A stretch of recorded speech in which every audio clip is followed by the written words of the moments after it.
You ask Tiger to solve. This deals with linear equations with one unknown. The final result is m equals 2/3.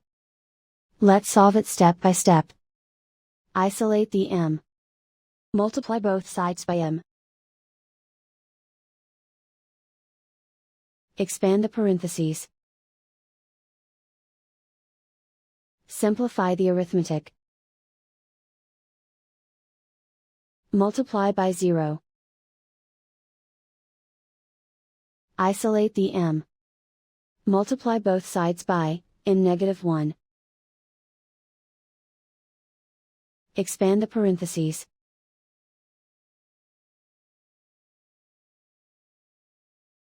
Simplify the arithmetic. Group like terms. Simplify the arithmetic. Multiply by 0. Group all constants on the right side of the equation. Add 2 to both sides. Simplify the arithmetic.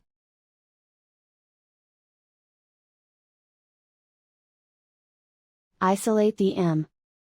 Divide both sides by 3. Simplify the fraction. And so the final result is m equals 2/3.